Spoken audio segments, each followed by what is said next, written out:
எழுத்தாளர் மகிழினி பாலு அவர்களின் உள்ளத்தை அள்ளித் தந்தேன். அத்தியாயம் 1.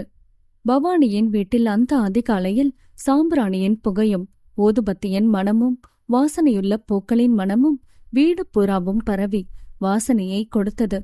அதிகாலையில் பிரம்ம முகூர்த்த நேரத்தில் எழுந்து குளித்து முடித்த பவானி சூரியன் தன் பணியை செய்ய துவங்குவதற்கு முன்பே பூஜை செய்து கொண்டு இருந்தாள். பவானிக்கு தெய்வ பக்தி அதிகம். அதனால் காலையில் தினமும் குளித்து தன்னை சுத்தப்படுத்திக் கொண்டவுடன் முதல் வேலையாக சாமி படங்களை சுத்தம் செய்து பூ வைத்து அலங்காரம் பண்ணி சாமி கும்பிடுவாள். ஒரு கையில் மணி அடித்துக் கொண்டே சுடம் காண்பித்தவாறு சுப்ரபாதம் பாடலை ரேடியோவுடன் சேர்த்து தானும் பாடலை பாடிக்கொண்டே பூஜையை செய்தாள். பூஜை முடிந்தவுடன் சமையல் அறைக்கு வந்த பவானி புன்னகையுடன் அலமேல அம்மா கொடுத்த காஃபியை வாங்கி குடித்தாள். அலமேல அம்மாவுக்கு 3 பெண் குழந்தைகள். பெரியவள் பவானி, அடுத்த பரமேஸ்வரி, மூன்றாவதாக பவித்ரா என்ற பார்க்கவி என முத்தான 3 பெண் குழந்தைகளுக்கு தாயாக பொறுப்புடன் குடும்பம் நடத்துபவர் அலமேல அம்மா ஆவார்.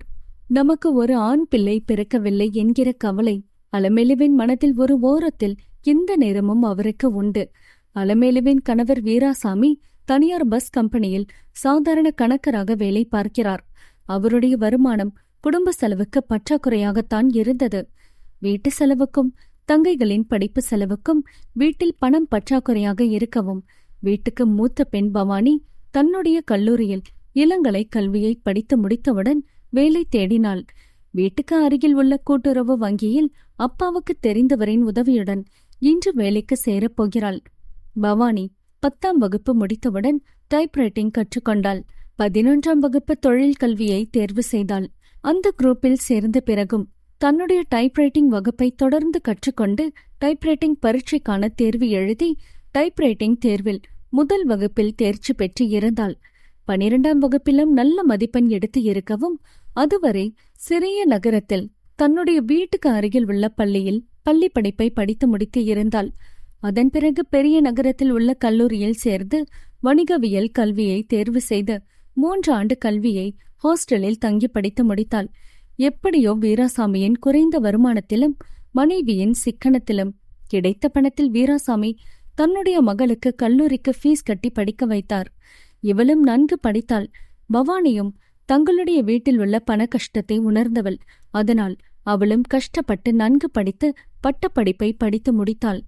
பவானி கற்றுக்கொண்ட தொழில் கல்வி இப்பொழுது கல்லூரி படிப்பை முடித்தவுடன் வேலையில் சேருவதற்கான தகுதியாகவும் அவளுக்கு உதவியாக இருந்தது.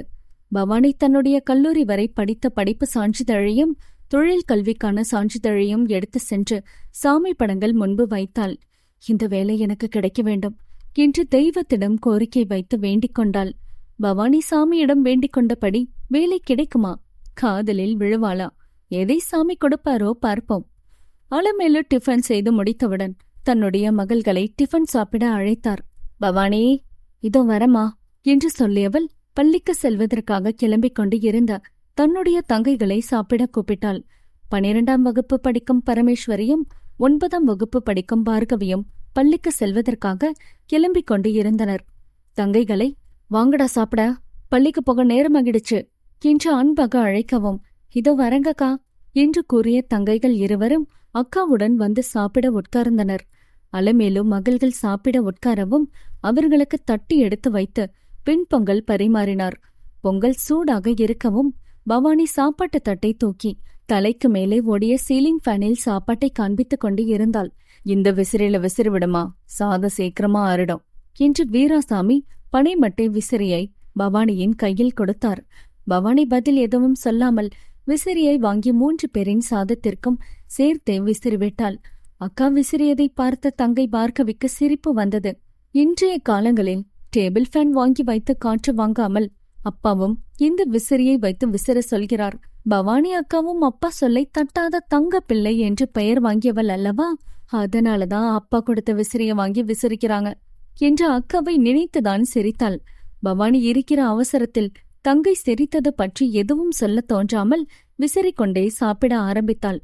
அலமேல தன்னுடைய மகள் பார்கவியிடம், ஏன் பாப்பா இந்த விசிறிய பார்த்து தானே சிரிக்கிற என்று கேட்டார்.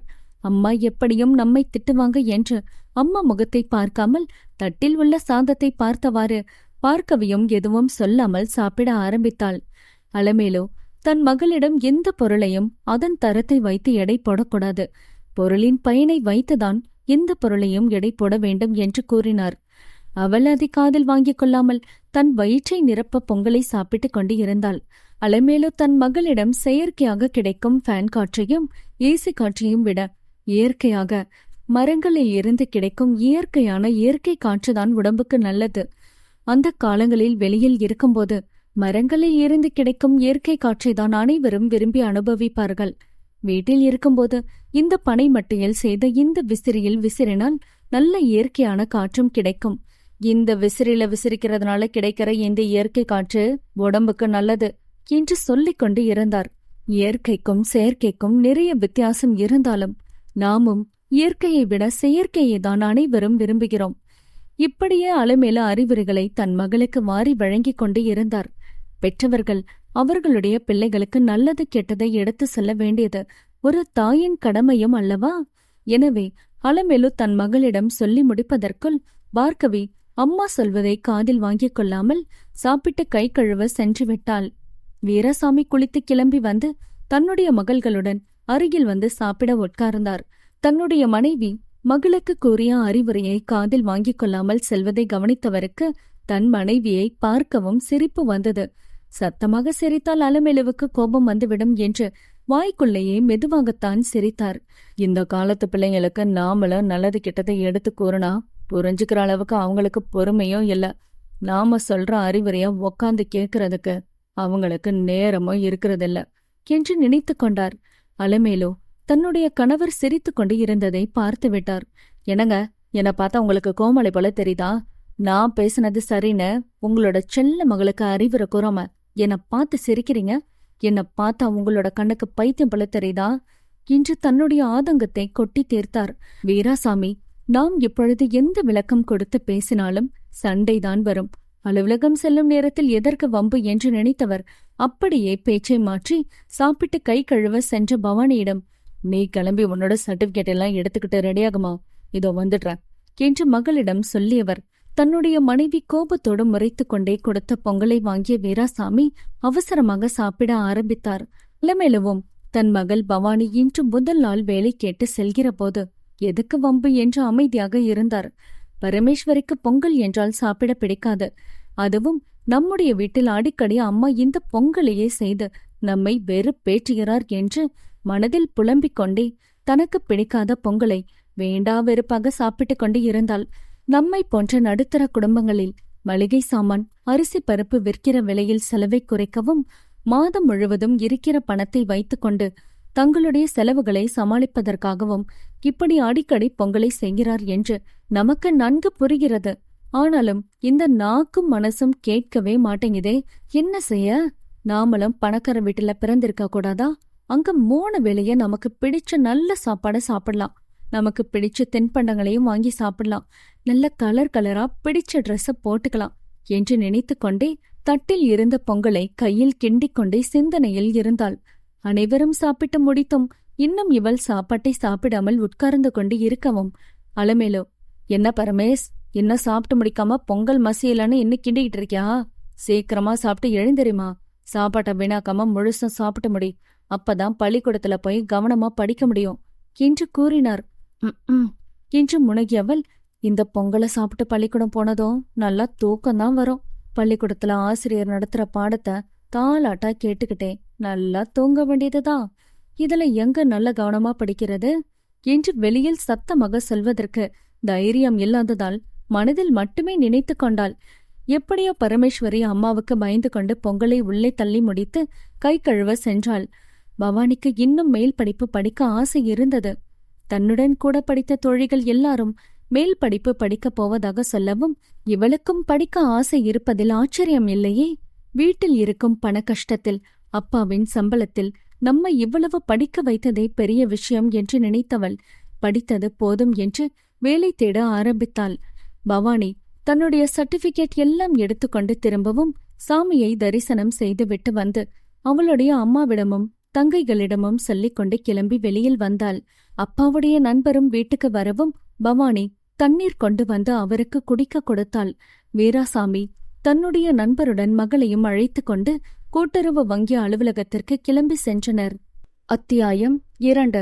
வீராசாமியின் நண்பர் பாலு என்கிற பாலகிருஷ்ணன் கூட்டுறவு வங்கியில் மேனேஜராக வேலை பார்க்கும் நல்ல தம்பியிடம், என்னோட நண்பரின் மகளுக்கு வேலை போட்டு கொடுக்கணும். எங்க நம்முடைய கூட்டுறவு வங்கியில என்ன விலகாலியா இருக்கு என்று 2 நாட்களுக்கு முன்பு பாலு கேட்டு இருந்தார். அவரும், டைபிஸ்ட் வேலைக்கு ஆள் வேண்டி உள்ளதுங்க சார், சர்டிபிகேட் எல்லாம் எடுத்துக்கிட்டா அந்த பொண்ணை வர சொல்லுங்க என்று கூறியிருந்தார். எனவே வீராசாமி தனது 2 சக்கர வாகனத்தில் தன்னுடைய மகள் பவானியை அழைத்துக் கொண்டு தனது நண்பர் பாலுவுடன் கூடவே கிளம்பி வங்கிக்கு போனார்கள். பாலுவும் அவருடைய பைக்கில் கூட்டுறவு வங்கிக்கு சென்றார். பாலகிருஷ்ணன் மின்சார வாரியத்தில் மேனேஜராக வேலை பார்த்து கொண்டே இருக்கிறார். மின்சார வாரியத்தில் வேலை பார்க்கும் அலுவலர்களுக்கு மட்டும் கடன் வழங்கும் நோக்கத்தோடு கூட்டுறவு வங்கி கூட்டுறவு கடன் வழங்கும் சங்கம் ஆரம்பிக்கப்பட்டு நகரத்தில் செயல்பட்டு வருகிறது. அந்த கூட்டுறவு வங்கியில் பாலு கூட்டுறவு வங்கியின் உறுப்பினர்களால் தேர்வு செய்யப்பட்டு தலைமை இயக்குநராக கூட்டுறவு வங்கியையும் நிர்வாகம் செய்கிறார். பாலுவின் நிர்வாகத்தில் கூட்டுறவு வங்கி செயல்பட்டு வருவதால் அங்கு ஆட்களை வேலைக்கு சேர்க்க அவருக்கு அதிகாரம் உண்டு. கூட்டுறவு வங்கிக்கு உள்ளே சென்று மேனேஜரை சந்தித்தார்கள். மேனேஜர் நல்ல தம்பி பவானியின் சர்டிபிகேட் எல்லாம் வாங்கி பார்த்தார்.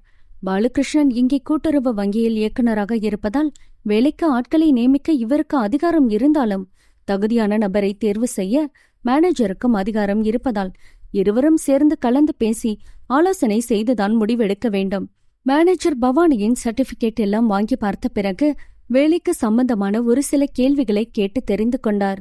அலுவலக சம்பந்தமான ஒரு நோட்ஸை எடுத்து கொடுத்து சிறிது நேரம் டைப் செய்ய சொன்னார். பவானி டைப் செய்து கொண்டு போய் மேனேஜரிடம் கொடுத்தால் தவறுகள் இல்லாமல் நீட்டாக டைப் செய்து இருக்கவும் மேனேஜருக்கு மிகவும் சந்தோஷமாக இருந்தது. அதனால் இந்த பெண்ணுக்கு டைபிஸ்ட் வேலையை கொடுக்கலாம் என்று முடிவு செய்து வங்கியின் நிர்வாக இயக்குனர் பாலுவிடம் அனுமதி வாங்கினார். உடனே அப்பாயின்மெண்ட் ஆர்டரை டைப் செய்ய சொல்லி அக்கவுண்ட் செக்ஷனில் வேலை பார்க்கும் வனஜாவிடம் சொல்லி டைப் செய்து வாங்கிக் கொண்டார். வங்கியின் நிர்வாக இயக்குனர் பாலகிருஷ்ணனிடம் கொடுத்து கையெழுத்து வாங்கி அதில் தானும் கையெழுத்து போட்டு பவானியிடம் கொடுக்க சொல்லி நிர்வாக இயக்குனரிடம் அப்பாயின்மெண்ட் ஆர்டரை கொடுத்தார். இயக்குனர் நல்ல தம்பியிடம் வாங்கிய டைபிஸ்ட் வேலைக்கான ஆர்டரை பாலு பவானியிடம் கொடுத்தார். இன்னையிலேருந்து நீங்க டைபிஸ்டா வேலை பாருமா. 3 மாசம் டெம்பரவரியா வேலை பாரு, அதுக்கப்புறம் பர்மனண்டா இங்க உனக்கு வேலையை உறுதி செய்யறேன் என்று கூறினார். முதல் 3 மாதங்களுக்கு 10,000 சம்பளம், அதன் பிறகு அதிகப்படுத்தி தருகிறோம் என்று கூறி தனது நண்பரின் மகளுக்கு வாழ்த்தையும் கூறினார். பவானி நிர்வாக இயக்குனர் பாலுவுக்கும் மேனேஜர் நல்ல தம்பிக்கும் நன்றியை கூறி தனக்கு தரப்பட்ட வேலையை செய்ய ஆரம்பித்தாள்.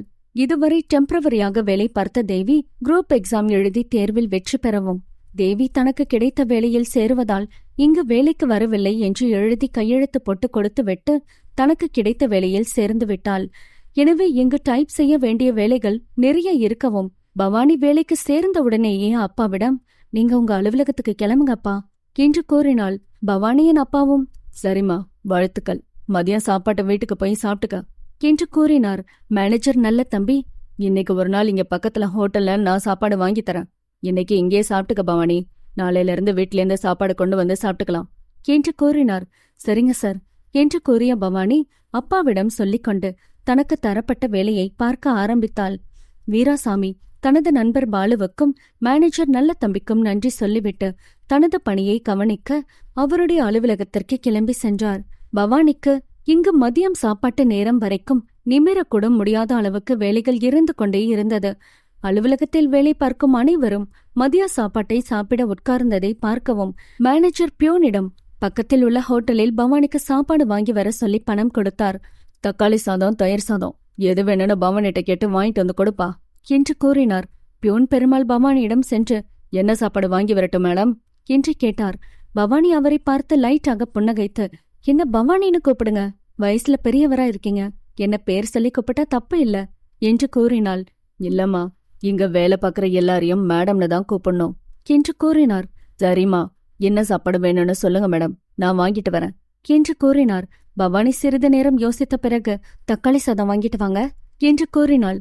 பவானிக்கு இங்கு டைப் செய்ய வேண்டிய வேலைகள் நிறைய இருந்தது. காலையில் பொங்கல் சாப்பிட்டதே தூக்கம் வரவும் முதல் நாளை தூங்கி வழிய வேண்டாம் என்று 2 முறை பாத்ரூம் செல்வதைப் போல போய் முகம் கழுவி விட்டு வந்தாள். இடையில் டீ கொண்டு வந்து கொடுக்கவும் டீ குடித்து கொஞ்ச நேரம் சுறுசுறுப்பாக வேலை பார்க்க முடிந்தது. இதில் மதியமும் தயிர் சாதம் சாப்பிட்டால் கேட்கவே வேண்டாம். நன்றாக கால் நீட்டி படுத்து தூங்க தோன்றிவிடும் என்றுதான் தக்காளி சாதம் வாங்கி வர சொல்லியிருந்தாள். அலுவலகத்தில் வேலை பார்க்கும் அனைவரும் சாப்பிட்டு முடிக்கிற நேரம் தக்காளி சாதம் வாங்கி வந்தார்.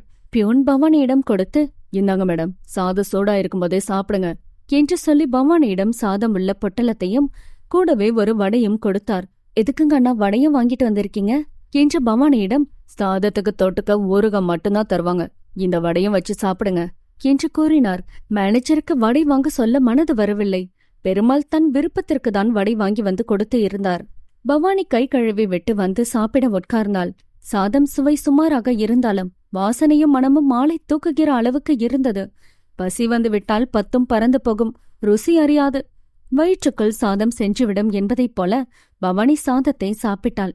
அக்கவுண்ட் செக்ஷனில் வேலை பார்க்கும் வனஜா தலைமை கணக்கர் தருமனிடம், என்ன அதிசயம், மேனேஜர் புதுசா வந்திருக்க டைபிஸ்ட்க்கு தாராளமா சாப்பாடெல்லாம் வாங்கி தராரு என்று கூறினார். கணக்கர் தர்மன் சிரித்துக்கொண்டே, நீங்க வேற, சோழியன் குடும்பி சும்மா ஆடுமா, இங்க டைப் செய்ய வேண்டிய வேலையே நிறைய இருக்கு. வேலை வாங்க வேணும்னா நம்மளோட மேனேஜர் எவ்வளோ வேணாலும் கீழே இறங்கி வரதானே, அதனாலதான் சாப்பாடு வாங்கி கொடுத்து டைபிஸ்ட் கிட்ட ஓய்வில்லாம வேலை வாங்க போறாரு. பாவம் அந்த பெண்ணு, சின்ன பெண்ணா இருக்கு, பார்க்கவே அப்பாவை போல தெரியுது. இவர்கிட்ட மாட்டிக்கிட்டு என்ன பாடுபட போகுதோ தெரியல என்று கூறி அழுத்து கொண்டார்.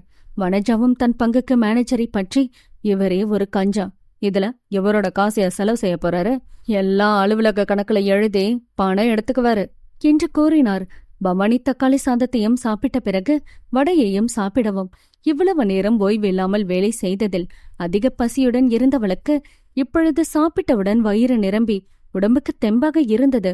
இன்று புதிதாக வேலைக்கு சேர்ந்ததால் ஓய்வு எடுக்கவும் பயமாக இருந்தது. யாராவது எதுவும் சொல்லிவிடுவார்களோ என்று நினைத்து கொண்டாள். சாப்பிட்டு கை கழுவி விட்டு வந்தவுடன் தன்னுடைய வேலையை பார்க்க ஆரம்பித்தாள்.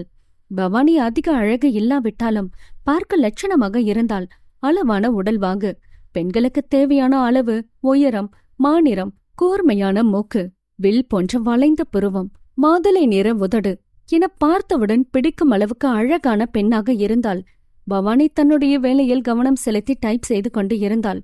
அங்கு மேனேஜர் நல்ல தம்பி காலையில் பவானி வங்கியில் உள்ளே வந்து தனக்கு எதிரில் உட்கார்ந்தவுடன் ஒரு முறை ஆராய்ந்து பார்த்து ரசித்தது போதாது என்று இப்பொழுது தன்னுடைய வேலையை பார்க்காமல் பவானியை வைத்த கண் நகர்த்தாமல் அவளையே பார்த்து ரசித்துக் கொண்டு இருந்தாள். பவானி அதை கவனிக்காமல் தன்னுடைய வேலையில் கவனம் செலுத்திக் கொண்டு இருந்தாள். ஆனால் அங்கு 4 கண்கள் மேனேஜரை கண்காணித்துக் கொண்டே கிண்டல் செய்து கொண்டு மாலை நேர டீயை குடித்துக் கொண்டு இருந்தன. இங்கு வேலை செய்பவர்களுக்கு டீ குடிப்பதில் வரையறை எதுவும் இல்லை. எவ்வளவு டீ வேண்டுமானாலும் குடித்துக் கொள்ளலாம். அலுவலகத்திற்கு பக்கத்திலேயே டீ கடை இருப்பதால் வேண்டிய போது கடைக்கே சென்றும் டீ குடித்துக் கொள்வார்கள். டீயை குடித்துக்கொண்டே மேனேஜர் நல்ல தம்பியை வனஜா திட்டிக் கொண்டு இருந்தார். இவர் பெரிய அழகன்ற நினப்பு, கொஞ்சம் அழகான பொண்ணை பார்த்தா அப்படியே ஜொல்லு விட வேண்டியது. இதுல இவர் பாக்குறது யாருக்கும் தெரியக்கூடாதுன்றதுக்காக கூலிங் கிளாஸ் கண்ணாடியை போட்டுக்கிட்டு கலர் கலரா ரூட் விட வேண்டியது. பெண்களையே பார்க்காதவரை போல ஏன் தான் இப்படி கூட வேலை பார்க்கற பெண்களை காமத்தோட காணாதத கண்ட மாதிரி பெண்களை எப்படி பார்த்துக்கிட்டே இருக்காரோ. இவர் பாக்குறத பார்த்தா கூடிய சீக்கிரமா பவானிய கரெக்ட் பண்ணி தன்னோட வலையில விழ வச்சிடுவார் போல என்று வனஜா புலம்பிக் கொண்டே மணியை பார்த்தார். மணி 5 ஆகி இருக்கவும் வனஜா தன்னுடைய சீட்டை விட்டு எழுந்து டிஃபன் பாக்ஸ் கழுவி வைத்திருந்ததையும் பேக்கில் எடுத்து வைத்துக் கொண்டு வீட்டுக்கு கிளம்பினார். அத்தியாயம் 3. மாலை நேரத்தில் சூரியன் தன் பணியை செவ்வடை செய்து முடித்து வெப்பத்தை குறைக்க மஞ்சள் வெயிலை கொடுத்து தனது சூட்டை தணிக்க தென்றலாய் வீசிய குளிர்காற்றில் மஞ்சள் வெயிலை கொடுக்க ஆரம்பித்தது. அந்த நேரம் வீராசாமி தன்னுடைய அலுவலகத்தில் இருந்து கிளம்பி பவானியை அழைத்து வருவதற்காக கூட்டுறவு வங்கியின் உள்ளே சென்றார். இன்று டைபிஸ்டாக வேலைக்கு சேர்ந்த பவானியை மேனேஜர் நல்ல தம்பி பார்த்து ரசித்துக் கொண்டு இருந்தார். பவானி டைப் செய்து கொண்டு இருக்கவும் மேனேஜர் தன்னை பார்ப்பதை பவானி கவனிக்கவில்லை. மேனேஜர் பவானியின் முகத்தை பார்த்து ரசித்துக் கொண்டே மூக்கு, வாய், உதடு என பவானியின் முகத்தை பார்த்து ரசித்துக் கொண்டு இருக்கிற போது முகத்தில் வழிந்த வேர்வையை துடைக்க பவானி தன் புறங்கையால் முகத்தை துடைத்து விட்டாள். வேர்வையை துடைத்த போது கையில் சிவந்த அழகாக தெரிந்த மருதாணியையும் சிவந்த அழகுபடுத்திய பிஞ்சு வெண்டைக்காய் போன்ற விரல்களையும் பார்த்து ரசித்துக் கொண்டு இருந்தார். அவளுடைய கைகள் கீபோர்டை நோக்கி போய் தன்னுடைய பணியை தொடர்ந்தது.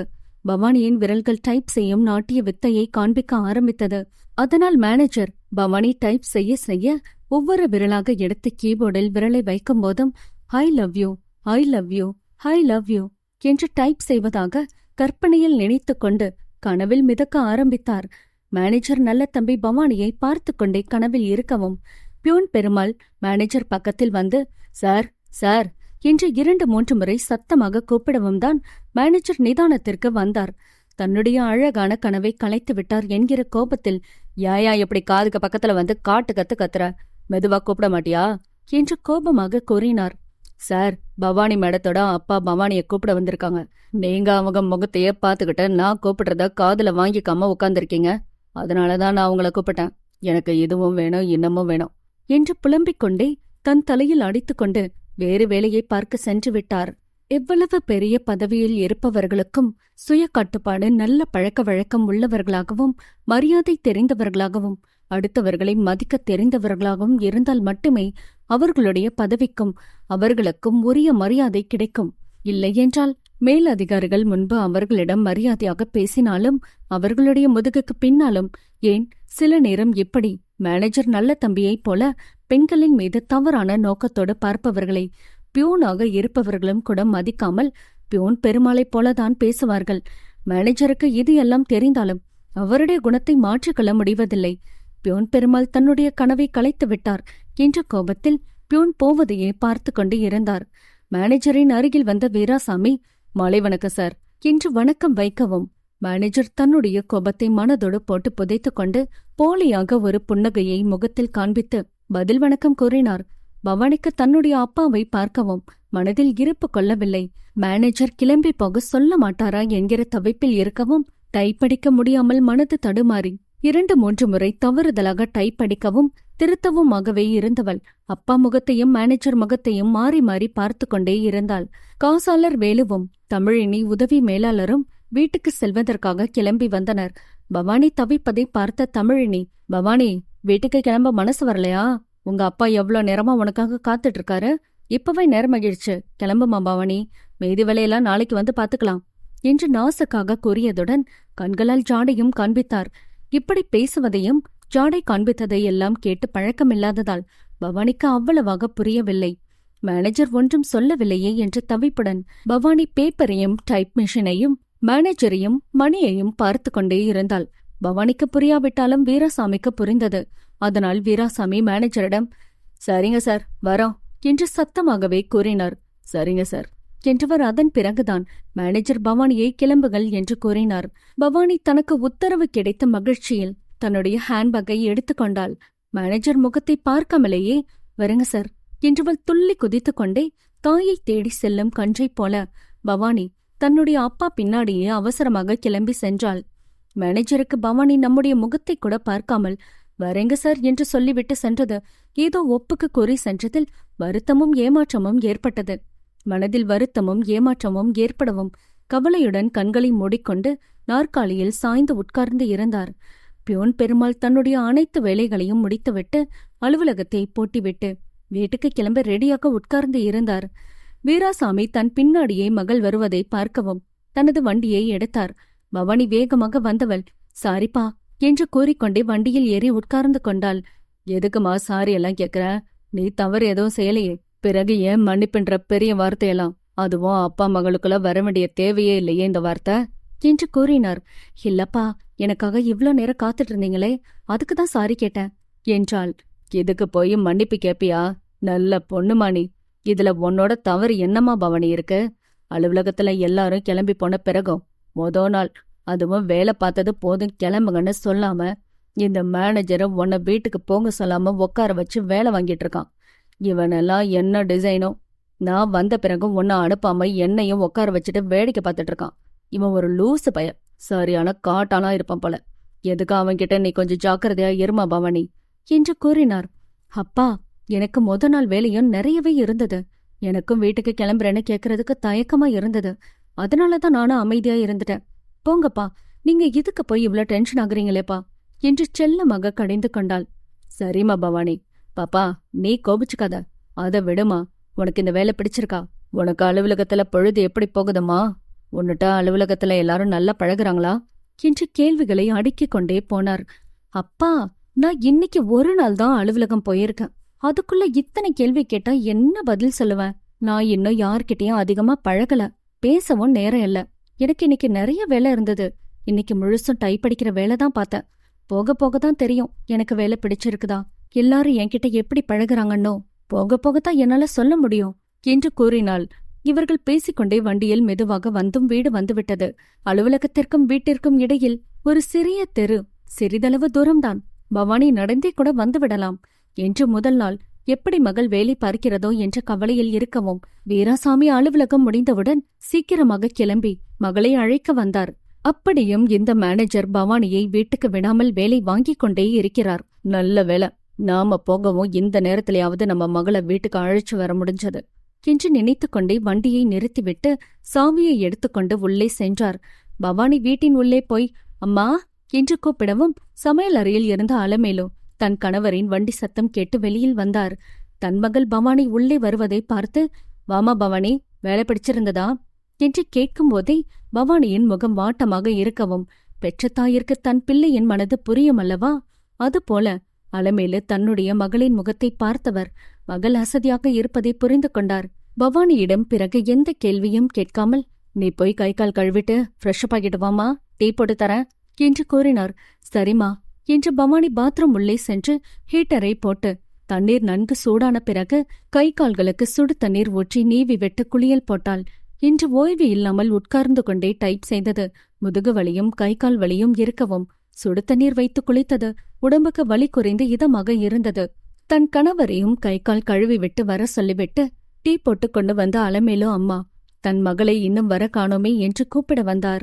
குளித்து முடித்து வெளியில் வந்த பவானி, இதோ வரமா, இன்னைக்கு நாளே நிறைய நேரம் உக்காந்துட்டே வேலை பார்த்திருந்தது.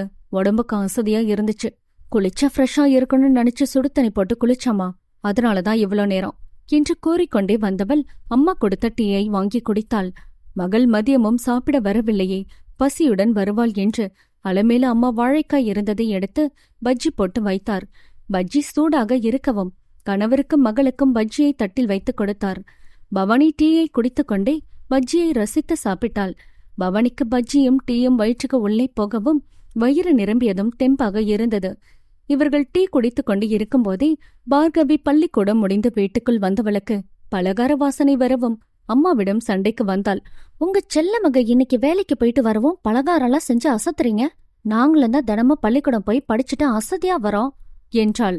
அலமேலு, போய் கை கால் கழுவிட்டு வா, உனக்கு பஜ்ஜி தரேன், சூடா இருக்கும்போதே சாப்பிடு. வந்து உள்ள நுழையறதுக்குள்ள சண்டைக்கு வரத பாரு, வாயாடி போ, சீக்கிரமா வந்தாதான் டீ கிடைக்கும் என்றார். தோ வந்து டீ குடிச்சிட்டு தெம்ப சண்டை போடுற என்று கூறிய பார்கவி கை கால் கழுவி ஃப்ரெஷ்அப் ஆகி வந்து டீயை குடித்தாள். அங்கு பியூன் பெருமாள் 1 மணி நேரம் உட்கார்ந்து வெறுத்து போய்விட்டார். இந்த ஆளுக்காக எவ்வளவு நேரம் உட்கார்ந்துருக்குது, இவருக்குதான் பொண்டாட்டி பிள்ளை எதுவும் இல்ல, அடுத்தவங்களுக்கு வீட்டுல வேலை இருக்குன்ற நினைப்பில்லாம கிளம்பாம இப்படியே உக்காந்துருக்கான் என்று மனதிற்குள் திட்டிக்கொண்டே பியூன் மேனேஜர் பக்கத்தில் சென்று சார் சார் என்று கூப்பிட்டார். அப்பொழுது மேனேஜர் கண்களை திறக்காமல் கனவில் மிதந்து கொண்டு இருந்தார். அத்தியாயம் 4. அப்பொழுது காலையில் உதித்து பிறந்த பகலவன் தன் பணியை முடித்துவிட்டு மறைந்து கொண்டது. மாலை நேரமும் கடந்து இரவு நேர இருட்டும் வந்தது. இரவு நேரத்து இருட்டை மறைத்து உலகத்துக்கு வெளிச்சம் கொடுக்க நிலவு மகள் பிறந்து வந்து இருளை மறைத்தது. நிலவு வெளிச்சத்துடன் வானத்து விண்மீன்கள் ஆங்காங்கே தோன்றியது. இந்த நேரத்தில் இவ்வளவு நேரமாகியும் ஏனோ கற்பனையில் காதல் கனவுகளோடு வீட்டுக்கு போகாமல் கூட்டுறவு வங்கி உள்ளேயே உட்கார்ந்து இருந்தார் மேனேஜர் நல்ல தம்பி. கூட்டுறவு வங்கியில் இருந்த அலுவலர்கள் அனைவரும் கிளம்பி வெளியே செல்லும் வரைக்கும் அலுவலகத்தை பூட்ட முடியாது அல்லவா? அலுவலர்கள் அனைவரும் கிளம்பி சென்ற பிறகு மேனேஜர் வெகு நேரமாக கிளம்பி செல்லாமல் இருந்தார். பியூன் பெரும்பாலும் மேனேஜர் கிளம்பி செல்வதற்காக காத்துக்கொண்டே அலுவலகம் உள்ளேயே அவரும் உட்கார்ந்து இருந்தார். வீட்டுக்கு கிளம்ப வேண்டுமே என்கிற கவலையில் பியூன் அலுவலகத்தின் ஜன்னல் ஓரம் உட்கார்ந்து இருந்தவர் அப்படியே வானத்து நட்சத்திரங்களை வேடிக்கை பார்த்து கொண்டு இருந்தார். அலுவலகத்தில் இருந்த லேண்ட்லைன் போனுக்கு ரிங் சவுண்ட் வரவும் பியூன் போன் சத்தம் கேட்டு நாற்காலியில் இருந்து எழுந்தவர் லேண்ட்லைன் போனை எடுத்து காதில் வைத்து ஹலோ என்றார். ஏங்க, ஹலோங்க, நீங்க என்றவுடன் நான் பியூன் பெருமாள் பேசுறேன் என்றார். ஹலோ ஹலோ, ஏங்க, நான் தான் உங்க மனைவி செல்லம்மா பேசுறேங்க. ஏங்க இவ்வளவு நேரம் ஆகியும் இன்னும் வீட்டுக்கு வராம இருக்கீங்க? இங்க உங்க செல்ல பேரன் உங்களை வர காணோன்னு நச்சரிக்கிறான். அவனுக்கு சம்சா வேணுமா. இன்னைக்கு காலையில அழுவாம சமத்தா பள்ளிக்கூடம் போனதுனால சாயங்காலம் சம்சா வாங்கி தரேன்னு சொன்னீங்களாம். அதான் அவனா அதை அப்படியே ஞாபகம் வச்சுக்கிட்டு ஆட்டோல இருந்து இறங்கினவனே தாத்தாவை தான் ஏலம் போட்டுக்கிட்டே வீட்டுக்குள்ள வந்தான். அவனை என்னால சமாளிக்க முடியலங்க. இன்னைக்கு என்ன பார்த்து நீங்களும் இவ்ளோ நேரமாகியும் வீட்டுக்கு வராம என்னத்த பண்றீங்க? சீக்கிரமா கிளம்பி வீட்டுக்கு வர வழிய பாருங்க. இந்தாங்க, உங்க பேரன்கிட்ட நீங்களே பேசுங்க என்று சொல்லிய செல்லம்மா பேரன் ஹரிஷ் காதில் போனை வைத்தார். ஹலோ தாத்தா, எனக்கு சம்சா வாங்கிட்டு சீக்கிரம் வாங்க, எனக்கு பசிக்குது என்றான். சரிப்பா தங்கம், இப்ப உங்க அம்மாச்சி கொடுக்கற தீனிய சாப்பிடப்பா. நான் வீட்டுக்கு வரும்போது சம்சா வாங்கிட்டு வரேன் என்றார். அவனோ எனக்கு சம்சா தான் வேணும் என்று அடம் பிடித்து அழ ஆரம்பித்தான். அச்சச்சோ, அழுவாதையா. சரிப்பா தங்கம், நீ அழுவாத. நான் உடனே கிளம்பி சம்சா வாங்கிக்கிட்டு வரேன், சரியா என்று கூறி போனை வைத்தார். உடனே அவசரமாக சென்று மேனேஜரை சார் சார் என்று கூப்பிட்டார். இவர் கூப்பிட்டதை காதில் வாங்காமல் மேனேஜர் நல்ல தம்பி என்று டைப்பிஸ்டாக வேலைக்கு சேர்ந்த பவானியை நினைத்து காதல் கனவில் மிதந்து கொண்டு இருந்தார். திரும்பவும் பியோன் மேனேஜர் அருகில் சென்று 2 முறை கூப்பிட்டும் காதில் வாங்காமல் இருக்கவும் சார் என்று மிகவும் சத்தமாகவே கூப்பிட்டார். இவர் போட்ட சத்தத்தில் காதை கிழிந்து காது ஜவ்வு வெளியில் வருகிற அளவுக்கு கத்தியதில் நிதானத்திற்கு வந்த மேனேஜர் மெதுவாக கண்களை திறந்து பார்த்தார்.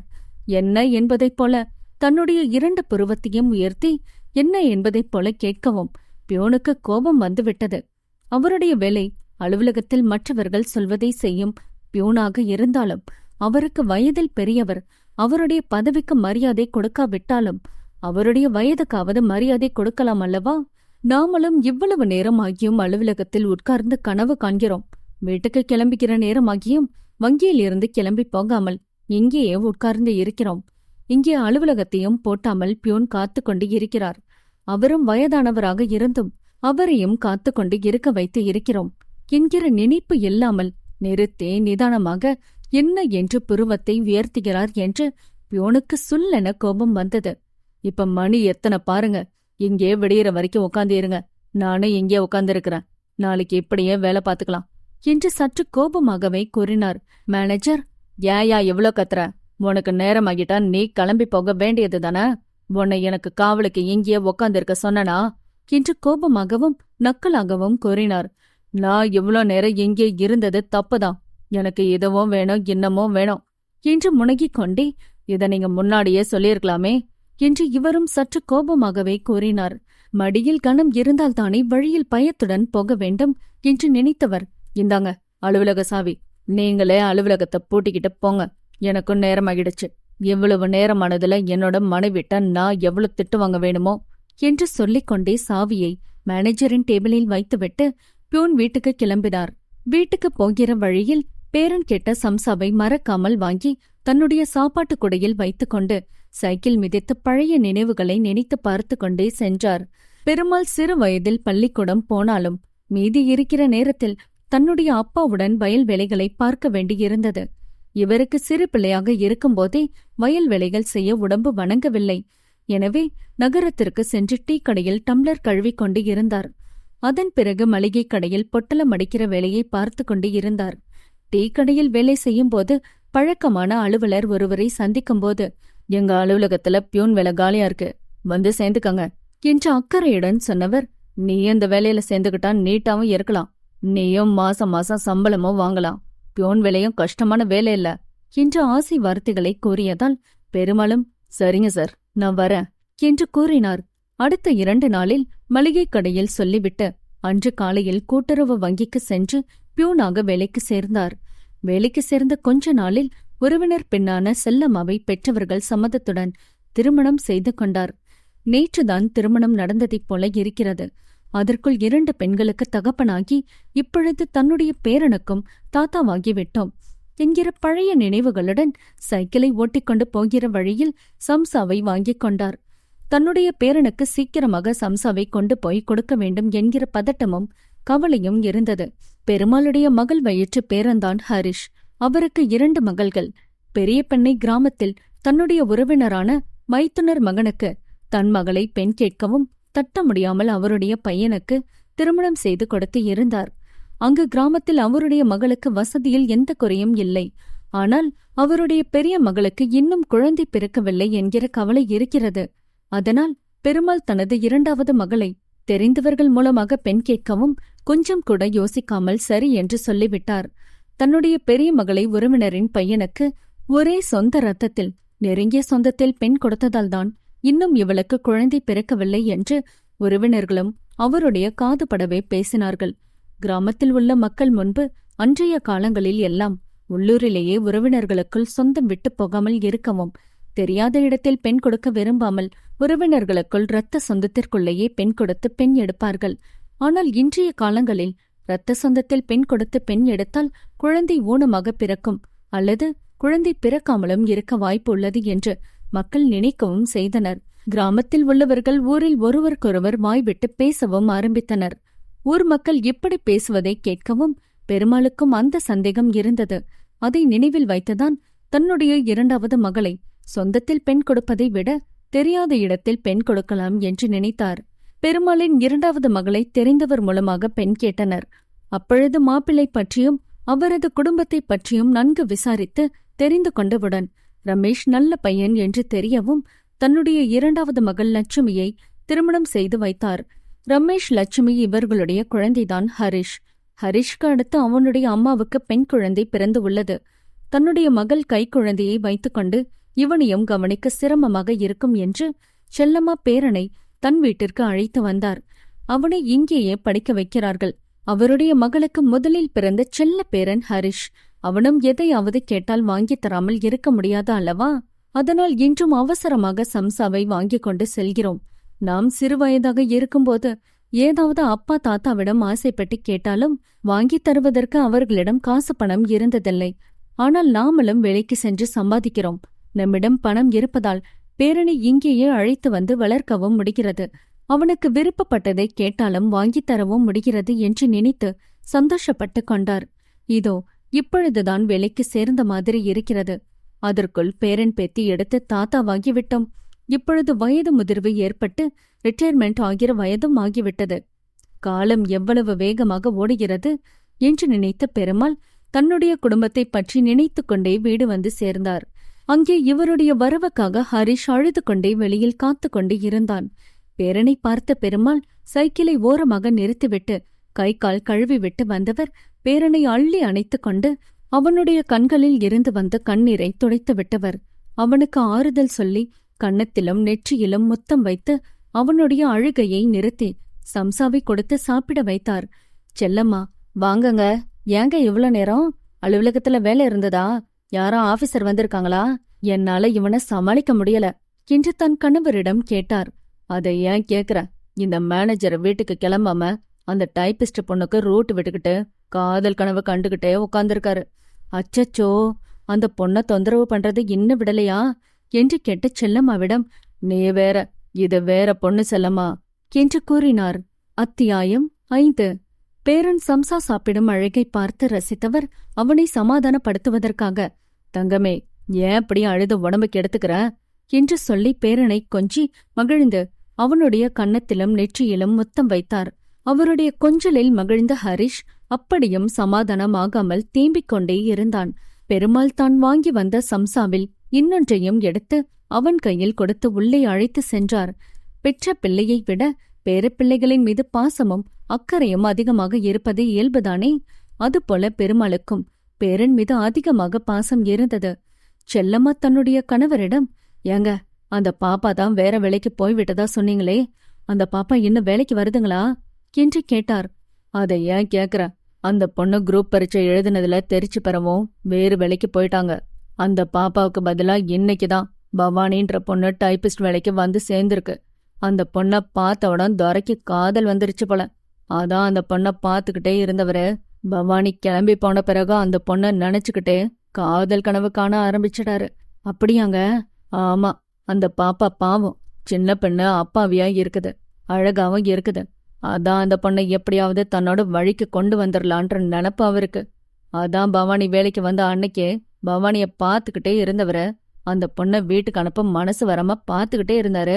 நல்ல வேலை, அவங்க அப்பா வந்து பவானிய வீட்டுக்கு அழைச்சிட்டு போயிட்டாரு. அப்படியும் அந்த பொண்ணை நினைச்சுக்கிட்டே காதல் கனவை காண ஆரம்பிச்சிட்டாரு. உடனே செல்லம்மா, அந்த பொண்ணை பார்த்த உடனே காதல் வந்துருச்சு போல என்றார். அந்த ஆளுக்கு எந்த பொண்ணை பார்த்தாலும் எப்படி அவங்கள சரி பண்றதுன்ற நினப்பு தான் இருக்கும் செல்லம்மா என்றார். அந்த ஆளு படிச்சு பெரிய பதவியில இருந்து என்ன பிரயோஜனம்? அவன் சரியான பொம்பளை பைத்தியமா இருக்கான் போல என்று செல்லமா புலம்பிக் கொண்டே அடுப்படைக்கு சென்று இரவு சமையலை செய்ய ஆரம்பித்தார். பாவம் இந்த மனுஷன். காலையில வயிறு நிறைய சாப்பிடக்கூட நேரம் இல்லாம நான் தான் முதல்ல போய் ஆபீஸ திறக்கணும்னு சாப்பிட்டும் சாப்பிடாமலும் தன்னோட வேலையை பார்க்க கிளம்பி போயிடுறாரு. மதியமோ சின்ன டப்பால சோறு எடுத்துட்டு போறாரு. அந்த சாப்பாடு அவருக்கு வயிறு நிறைய போவதில்ல.